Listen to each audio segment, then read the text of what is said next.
여러분들이 그 1년 가까이 복음에 대한 설교, 즉 하나님의 아들 예수 그리스도가 누구이신가, 하나님의 아들 예수 그리스도가 곧 복음임을 여러분들이 설교 말씀을 통하여 들었습니다.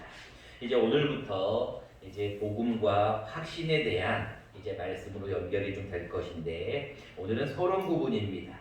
이제 다음 주부터는 확신, 믿음에 대한 말씀을, 확실히 믿는 믿음에 대한 말씀을 중심으로 설교하겠지만, 오늘은 이 복음과 확신에 대한 서론 부분으로서 우리가 믿는 것이 무엇이고 아는 것이 무엇인가를 함께 나누려고 합니다.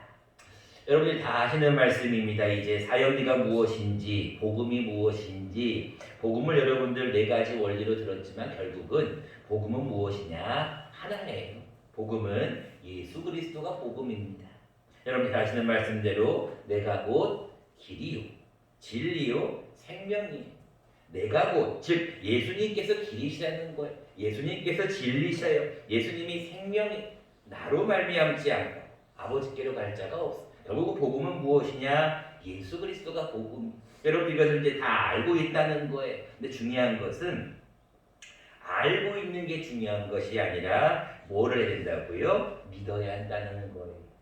여러분들은 물론 다 예수님을 믿기 때문에 이 자리에 나와 있어요. 예수를 믿지 않는 사람들은 이 자리에 나와 예배를 드릴 수가 없어요. 여러분들은 다 믿는 건데, 중요한 것은 믿는다는 것, 아는다는 것이 하나가 된다는 게 도대체 무엇인가? 오늘 본문은 사도 바울이 옥중에서 쓴 편지를 먼저 기록하고 있어요. 1절 말씀입니다. 그러므로 주 안에서 갇힌 내가 너희를 권하는데, 주 안에서 갇혔다 그랬어요. 옥중 서신인데 이 감옥에서 지금 사도 바울이 편지를 쓰는데 무슨 내용으로 편지를 쓰느냐? 1절 말씀에 보니까 너희가 부르심을 받은 일에 합당하게 행하라는 거예요. 무슨 얘기냐면 하도 이 에베소서 1장부터 3장까지 내용은 약간 교리적인 설명이 많고, 이 4장부터 에베소서 6장까지는 행함에 대한 실천적인 어떤 행동에 대한 것을 주로 강조를 하는데, 하나님께서 너희를 부르신 일에 합당하게 행하라는 거예요. 행동하라는 거예요. 그 행동이 무슨 행동이냐면 3절 말씀으로 기결을 짓고 있는데, 그 3절 말씀 이런 말씀이 있습니다. 평안에 매는 줄로 성령이 하나 되게 하신 것을 힘써 지키라. 자, 하나님께서 너희를 부르심을 받은 일에 너희가 합당하게 행하는 것이 무엇이냐면 결국은 서로를 용납하고 성령이 평안에 하나 되는 줄로 성령이 하나 되게 하신 것을 힘써 지키라는 거예요. 뭐 되게 하는 것을 지키라고요? 하나 되게 하신 것을 힘써 지키라. 이게 무슨 얘기? 가정이든 교회든 나라든 분열돼서는 안 된다는 거예요. 서로가 하나가 되라는 것을 힘써 지키라는 거예요. 그러면서 예를 들고 있지요. 4절부터 6절까지 몸도 하나다. 성령도 한 분이시다. 너희가 부르신 한 소망이다. 주도 한 분이시다. 믿음도 하나다. 세례도 하나다. 하나님도 한 분이시니 라고 기록하고 있습니다. 그것처럼 너희도 하나가 되라. 하나가 되기를 위해서 힘써 지키라는 거예요. 자, 그러면 우리가 하나가 되지 못하는 이유가 무엇일까? 여러 가지 이유가 많이 있겠죠. 그런데 가장 중요한 이유는 본문에 뭐라고 나와 있냐면 너희가 아직 어린아이이기 때문에 그렇다는 거예요. 자, 14절 말씀을 보겠습니다. 이는 우리가 이제부터 어린아이가 되지 아니하며 사람의 속임수 간사한 유혹에 빠져 온갖 교훈의 풍조에 밀려 요동하지 않게 합니다. 다시 말하면은 너희가 아직은 어린아이이기 때문에 하나가 되지 못한다는 거예요. 하나가 되기를 힘써 지켜야 되는데 하나가 되지 못하는 이유는 너희가 아직까지는 어린아이라는 거예요. 여러분들 자녀들을 다 키워보셔서 아시겠지만 어린아이일 때는 어때요? 이제 너무 간단하게 말고 이제 조금 이제 걷기도 하고 좀 이렇게 뛰기도 하고 자기 표현도 할 줄 아는 어린아이들, 형제가 있건 자매가 있든 또 뭐 오누이가 있든 어쨌든 간에 자녀들을 키워보면 한 명일 때는 잘 모르지만 두 명, 세 명일 때는 어때요? 그렇게 애들이 어렸을 때 싸우잖아요. 별것도 아닌 것 같고 형이 더 좋니 뭐 언니가 더 좋니 그러면서 막 싸우잖아요. 어릴 때는 막 싸워요. 근데 조금 크면 어때요 이제? 뭐 고등학생, 대학생 정도 되면 어때요? 말 안 하잖아요. 말 안 하고 어때요? 그냥 잘 안 싸우잖아요. 물론 또 어른들도 또 많이 싸우는 경우도 있지만 이 어린아이는 자꾸 싸운다는 거예요. 그렇기 때문에 하나가 되지 못하고 자꾸 싸우는 것을 얘기하면서 너희가 이제는 좀 어린아이가 되지 말고 좀 장성하라, 좀 크라라는 거예요. 자, 그 말씀이 15절 말씀에 나옵니다. 오직 사랑 안에서 참된 것을 하여 범사에 그에게까지 좀 잘하라는 거예요. 그가 누구예요? 그가 머리 곧 그리스도, 즉 복음이라는 얘기. 우리가 복음에까지, 즉 그리스도에게까지 우리가 잘하라는 것이 오늘 본문을 통하여 우리에게 주시는 말씀이에요. 왜냐하면 우리가 잘해야 될 이유가 머리로부터 모든 몸이 각 마디를 통하여 다 연결되어 있는, 머리에서 야 손 좀 움직여, 야 다리 좀 움직여, 야 어디를 가, 이게 다 연결되어 있잖아요. 그런 것처럼 우리가 좀 자라게 되면, 몸이 자라가게 되면 우리가 좀 똑바로 서 있을 수가 있고 하나가 될 수 있다는 거예요. 그래서 오늘 본문은 사도 바울이 너희들이 좀 잘하는 거예요. 자라가라는 거예요. 결국은 우리의 늘 표의 말씀이죠. 그리스도를 닮아간다는 거. 그리스도까지 다가가는 걸 얘기하는 거. 우리가 장성한 분량이 되는 거. 세워가는 거. 자라게 하는 거. 이것이 필요하다는 건데 본문은 이 잘하는 일을 위해서 우리에게 필요한 것이 하나가 있는데 그것은 무엇이냐면 7절 말씀에 보면 우리 각 사람에게 무엇을 주셨냐면 자라가게 하기 위해서 그리스도의 선물을 주셨어요. 근데 그 선물이 다들 달라. 선물의 분량이 달라. 근데 그 분량대로 뭐를 주셨다고 기록하고 있어요? 은혜를 주셨어요. 그러니까 무슨 얘기냐면 은혜를 많이 받은 사람은 좀 더 커 있어요. 근데 아직 이제 막 은혜를 받기 시작하는 사람은 아직 좀 어린아이라는 거예요. 그러면 여러분들 뭐라고 하냐면 11절 말씀까지 이어서 보면 이런 말씀이 있어요. 그가 자라가게 하기 위해서 어떤 자들은 사도, 어떤 자들은 선지자, 어떤 사람은 복음 전하는 자, 어떤 사람들은 목사와 교사로 삼으셨어요. 그들은 어떤 자들이냐? 은혜를 많이 받은 자, 선물을 많이 받은 자의 선물의 분량이 큰 자들이에요. 그래서 조금 어느 정도 커 있다는 거예요.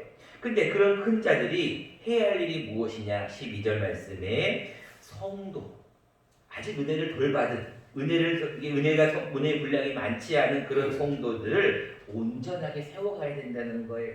그리고 그들로 하여금 봉사의 일을 하게 하여서 그들이 그리스도의 몸을 세워가게 하기 위함. 다시 말하면 아직까지 성도들의 믿음을 세워가게끔 하기 위해서 하나님은 각 선물을 직분자들에게 주셨다는 거예요. 자, 그래서 결국은 우리가 해야 할 일은 무엇인가? 13절 말씀이 결론 오늘의 말씀입니다. 우리가 다 하나님의 아들 즉 예수 그리스도를 믿는 것과 아는 일에 하나가 되어 온전한 사람을 이루어 어떤 분량까지? 그리스도의 장성한 분량이 충만한 데까지 이르러라. 이것이 오늘 주시는 사도 바울의 권면의 말씀입니다. 결국은 여러분들도 장성한 분량이 돼야 돼. 그리스도의 장성한 분량, 그리스도가 어디까지 자랐는가, 그리스도께서 자라신 것까지 우리도 갈 수 있는 그러한 장성한 분량이 되어야 된다라고 말씀합니다. 자, 그렇다면 오늘은 본문을 통하여서 우리가 그리스도의 장성한 분량에 이르려면 무엇을 해야 할 것인가? 두 가지를 함께 나누려고 합니다. 첫 번째입니다. 여러분들도 그리스도의 장성한 분량에 이르려면 여러분들은 이제 여러분들이 알고 있는 복음을 뭐 해야 되냐면 믿어야 한다는 거예요. 확실히 믿어야 됩니다. 그냥 믿으면 안 되고 복음을 확실하게 믿어야 돼요. 여러분들이 이제 복음이 무엇인지를 알았어요. 이제 복음이 무엇인지 여러분들이 설교 말씀을 통해 들었습니다. 이제 알아요. 아는 것이 뭐해야 된다고요? 믿어야 된다는 거예요. 자, 여러분들이 믿는 것과 아는 것이 얼마나 중요한 것인가. 예를 들어서 이런 경우죠. 여러분들이 어떤 누군가가 여러분들에게 와서 돈을 100만 원만 좀 빌려달라라고 해요. 그럼 여러분들이 그 빌려달라는 그 사람을 잘 알아. 그러면 여러분 빌려줘요? 안 빌려줘요? 사람이 빌려줄 수도 있잖아요. 근데 물론 교인들끼리 동거래하는 것은 옳지 않습니다. 중요한 것은 어떤 아는 사람에게 어떤 것을 빌려달라고 할 때 빌려주는 것은 왜 그래? 그 사람을 알기 때문이에요. 안다는 것은 무슨 얘기예요? 그 사람을 믿는다는 거예요. 그 사람을 신뢰한다는 거예요. 마찬가지입니다. 여러분들 생판 모르는 사람이 와서 단돈 1,000원이라도 빌려달라면 여러분 빌려줄 수가 없잖아요. 왜? 그 사람을 모르니까. 그 사람을 믿을 수가 없기 때문에 그러는 거예요. 마찬가지로 우리가 믿는다는 것과 아는 것은 얼마나 중요한 관계냐. 내가 그리스도를 아는 것처럼 그리스도도 나를 알아. 여러분들께서 내가 예수님을 믿는 것처럼 그리스도도 나를 믿을까라는 어떤 의심에서 여러분들이 본문이 시작이 되야 된다는 거예요. 자, 여러분들은 예수 그리스도를 잘 아십니까? 이렇게 여쭤보면 많은 분들이 아직 성경 말씀을 잘 모르는데요. 그렇게 말씀하시는 분들이 많아요. 근데 여러분들은 이미 예수가 누구이신지를 알고 있어요. 왜? 그게 복음이었으니까. 자, 예수님을 잘 알고 있어요. 또 여러분 한 번 더 질문해 봅니다. 여러분들은 예수님을 믿습니까? 여러분들이 분명하게 믿어야 되는 거예요. 예수 그리스도를 믿는 사람은 방금 고백했듯이 아멘으로 화답하는 거예요. 나는 믿습니다. 나는 예수님이 나의 구주임을, 나를 위해 십자가에서 죽으셨음을 나는 믿습니다. 믿어야 되는 거예요. 자, 안다는 것과 믿는다는 건 그만큼 중요해요. 알기만 하고 믿지 않는 사람들도 있어요. 그 사람들이 어떤 사람들일까요? 아직 교회에 나오지 않는 불신자들이에요. 여러분들 모든 사람들, 대한민국의 모든 사람이든 전 세계 모든 사람들이든 예수를 모르는 사람은 아무도 없어요. 예수가 누구인지 아십니까? 라고 물어보면 자세히는 모르지만 예수 알죠. 근데 중요한 것은 그들은 예수를 믿지 않아요. 그러니까 교회를 나오지 않고 신앙생활을 하지 않는 거예요. 자, 성경은 우리에게 이 아는 것과 믿음에 대해서 너무나 중요한 정확한 말씀을 하나를 주고 있는데 그게 바로 로마서 1장 말씀이에요. 우리가 같이 한번 자막을 보시면서 한번 읽어보도록 하겠습니다. 시작. 복음에는 하나님의 의가 나타나서 믿음으로 믿음에 이르게 하나니 기록된 바 오직 의는 믿음으로 말미암아 살리라 함과 같으니라. 아멘. 로마서 1장 17절 여러분들이 잘 들었던 말씀이, 자, 복음에는 여러분들이 알고 있는 복음, 그렇게 잘 알고 있는 복음에는 하나님의 의가 나타납니다. 근데 그 하나님의 의는 뭐냐? 우리로 하여금 뭐에 이르게 한다고요? 믿음에 이르게 하는 거예요. 다시 말합니다. 복음을 아는 우리는 결국은 무엇에까지 이르러야 되냐면 믿음에까지 이르러야 해요. 많은 분들이 예수 알아. 근데 그 아는 것이 믿음으로 연결되지 않으면 그 아는 것은 헛아는 거예요. 헛아는 거. 제가 여러분들에게 가끔씩 그런 말씀을 드리는데 이 히브리 말로 야다라는 말, 안다는 것은 무엇이냐? 그 사람을 정말로 깊은 부분까지 잘 알고 있는 걸 우리는 안다라고 얘기해요. 자주 말씀을 드리잖아요. 나는 대통령을 알아요. 새로 뽑힌 바이든 대통령도 알아. 근데 중요한 것은 그 바이든 대통령은 나를 아느냐는 거예요. 모르는 거예요. 이게 여러분들 안다는 게 아니에요. 안다는 것은 나도 그를 알고 그도 나를 아는데 어디까지 알아야 되느냐. 가장 깊은 부분까지, 그 사람의 속마음까지, 그 사람의 어떤 모든 부분을 아는 것을 우리는 안다라고 하고, 그 야다라는 말이 결국은 믿음으로까지 연결되는 거예요. 여러분, 그래서 성경은 이 야다라는 단어를 부부의 관계로 많이 비유를 해요. 부부는 어때요? 부부는 가장 깊은 부분까지 서로가 통하고 있잖아요. 그런 것처럼 이런 관계를 야다, 안다라고 하는데 이 깊은 부분까지 아는 것을 믿음이라고 하는 거예요.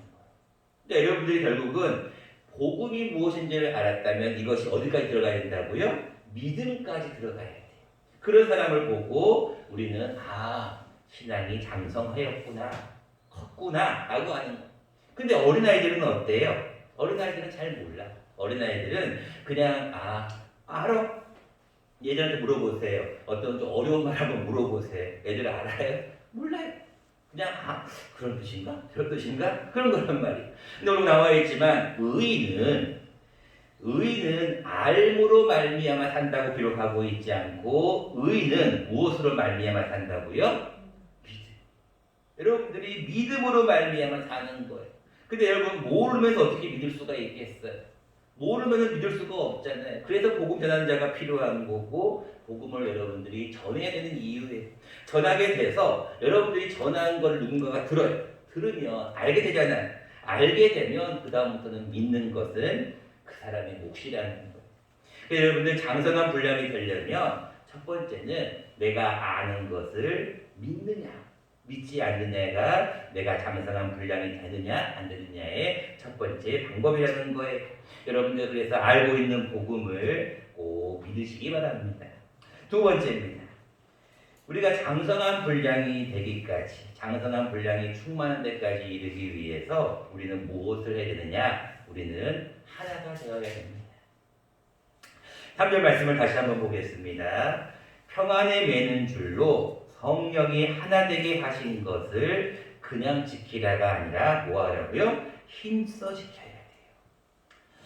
뭐 조금 여러분들이 다 아시는 그런 장로교회의 가장 장점이자 단점은 이 장로제도라는 거예요. 그래서 이 장로제도가 서로 견제도 할 수 있고 서로가 협력할 수도 있지만 많은 교회가 어려움 겪는 이유 중에 하나가 뭐예요? 이 목사와 장로가 싸우는 거거든.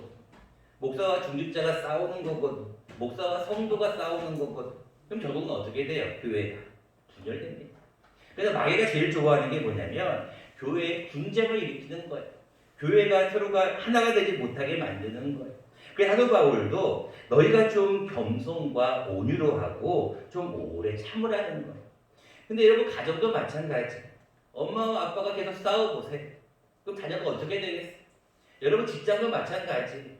어떤 뭐 중직자와 간부와 어떤 사원들끼리 계속 싸워보세요. 노사가 계속 싸워보세요. 잘 될까요? 잘 될 수가 없죠. 나라도 마찬가지입니다. 자, 모든 것은 우리가 하나가 되어야 장성한 분량에까지 이르는데 성경은 우리에게 무엇을 말씀하시냐? 좀 하나가 되기 위해서 좀 노력하라는 거예요. 자, 고린도전서는 또한 분쟁이 많았던 고린도전서는 또한 이렇게까지 얘기합니다. 앞에 자막을 보면서 같이 한번 읽어보도록 하겠습니다. 먼저 3장 1절 말씀을 같이 한번 읽어보겠습니다. 시작. 형제들아, 내가 신령한 자들을 대함과 같이 너희에게 말할 수 없어서 육신에 속한 자, 곧 그리스도 안에서 어린아이들을 대함과 같이 하노라. 무슨 얘기냐면 고린도 교회는 너무나 분쟁이 많아. 분쟁이 많다 보니까 신령한 자들을 대한 것 같이 너희들을 할 수가 없다는 거예요. 큰 어른처럼 너희들을 대할 수가 없다는 거예요. 너희가 뭐에 속해 있으니까? 육신에 속해 있으니까. 자꾸 육신의 것만을 찾고 육신의 것에 속해 있으니까 그리스도 안에서 너희를 뭐와 같이 여긴다고요? 어린아이와 같이 여긴다는 거예요. 그 2절에 뭐라고 나와 있냐면 너희를 젖으로 좀 먹인다. 너희를 밥으로 먹이지 아니한다. 너희가 감당하지 못한다라고 얘기해. 아직 어린 나이는 밥을 못 먹잖아요. 근데 중요한 것은 그 이유가 나와요. 너희가 아직 신령한 자들이 아니어서 너희가 육신에 속해 있어서 내가 너희를 어린 아이와 같이 대하는데 그 이유가 나와요. 그 이유가 3절 말씀인데 같이 한번 읽어보겠습니다. 자막을 보고 읽겠습니다. 시작. 너희는 아직도 육신에 속한 자로다. 너희 가운데 시기와 분쟁이 있으니 어찌 육신에 속하여 사람을 따라 행함이 아니냐. 여러분 이 말씀을 잘 기억하셔야 돼요. 너희가 아직도 육신에 속한 자야. 다시 말하면 아직 어린아이는 뭐가 있다고요? 시기와 분쟁이 있다는 거예요. 그래서 육신에 속하여 사람을 따라 행하는 거예요. 그러니까 자꾸 하나가 되지 못한다는 거예요. 저는 여러분들에게 늘 처음부터 여러분들과 제가 제일 중요시 여기는 두 분의 한 단어가 관계라는 단어입니다. 내 자신과의 관계, 하나님과의 관계, 이웃과의 관계, 환경과의 관계를 잘 맺어서 성서적으로 잘 맺어서 그리스도를 닮아가는 것이 결국은 영성이고 결국은 경건이고 우리의 가장 중요한 목표입니다. 여러분들이 관계라는 이 단어를 잘 기억을 하셔야 돼요. 관계가 잘 맺어지지 않으면 불편해요. 여러분 그렇잖아요. 여러분 친구들과의 만남이든지 이웃과의 만남도 마찬가지잖아요. 관계가 불편해봐요. 서먹서먹해봐요. 같이 옆에 앉아있고 싶겠어요? 같이 예배 드리고 싶겠어요? 아니잖아요. 불편하다는 거예요. 지금 어린아이는요, 자꾸 분쟁을 일으킵니다. 여러분, 다시 말씀을 드립니다. 여러분, 많은 교회가 요즘 많이 어려워지고 있는 가운데 이유가 하나가 뭐냐면 자꾸 싸우고 있다는 거예요. 누구파라고 하면서 자꾸 분열되고 있다는 거예요. 재판에도 수많은 교회가 연루가 되어 있어요. 여러분, 그런 교회는 평안할 수가 없어요. 그런 교회는 잘 될 수가 없어요. 기쁨이 있을 수가 없어요. 여러분, 그런 교회는 결국은 성장할 수도 없습니다. 부흥할 수도 없어요. 교회만 그럴까요? 가정도 마찬가지입니다. 여러분, 항상 분쟁이 있는 것은 우리가 성장하는 데 가장 큰 방해 요소라는 것. 사탄은 그것을 가장 많이 이용하는 거예요. 그래서 여러분, 관계를 항상 중요시해야 돼요. 사람과의 관계도 마찬가지, 하나님과의 관계도 마찬가지. 모든 문제는 관계가 흐트러지면 그때부터 분쟁이 일어나기 시작하는 거예요. 말씀을 맺고자 합니다. 여러분들은 예수를 믿습니까? 라는 하나의 큰 주제에 여러분들은 네, 저는 예수님을 믿습니다 라고 얘기를 할 것입니다. 이제 다음 주부터 그 확신에 대한 말씀을 함께 더 깊이 들어갈 건데, 여러분들이 오늘 한 가지 알아야 될 것은 무엇이냐면, 내가 예수를 믿는다고 하는 이 믿는다는 것. 근데 믿는 것을 잘못 믿게 되면 이단에 빠져요. 잘못 믿게 되면 관계가 틀어집니다. 그런데 하나님과의 분명한 믿음이 있으려면 복음을 분명히 알아야 돼요. 복음을 알지 못하면 믿을 수가 없어요. 그래서 아는 것과 믿는 것은 항상 같이 나가야 돼요. 그래서 성경은 뭐라고 말씀하고 있어요? 베드로후서에 너희가 믿음의 덕의 지식의 절제라는 말이 나와요. 왜 그래? 믿음에 믿는다고 하면서 덕이 세워지지 않으면, 근데 그 덕이 남을 위한 덕이 지식이 더해지지 않으면 그 믿음이 틀어진다는 거예요. 여러분, 수많은 이단들이 결국은 그래서 틀어지는 거거든요. 마찬가지. 올바른 것을 여러분들이 알아요. 이제 여러분들이 그것을 알고 있어요. 여러분들이 복음이에요. 복음을 알고 있으면 그것을 여러분들이 이제는 뭐 해야 된다고요? 믿어요. 이 아는 것과 믿는 것이 하나가 되어야 말씀처럼 온전하게 되는 거예요. 그리고 그 사람이 장성한 분량이 충만한 데까지 이를 수 있어요. 그를 위해서 여러분들 이제 알고 있는 그 복음을 잘 믿읍시다. 잘 믿기 위해서 꼭 필요한 것 첫 번째는 뭐라고요? 우리가 어떤 일이 있어도 분쟁해서는 안 돼. 나누어서는 안 된다는 거예요. 하나가 되기 위해서 여러분들 노력하셔야 돼요. 꼭 여러분 부탁을 드립니다. 교회에 오면, 가정에 가면, 직장에 가면 어느 곳이든지 분쟁이 있어서는 안 돼요. 분쟁이 있으면 그것은 곧 사탄이 제일 좋아하는 일이고, 분쟁은 결국은 그 공동체의 어떤 멸망의 시름길임을 우리가 기억하여 오늘 말씀처럼 늘 성령이 하나 되게 하신 것을 힘써 지킬 수 있는 저와 여러분 되시기를 간절히 축원합니다.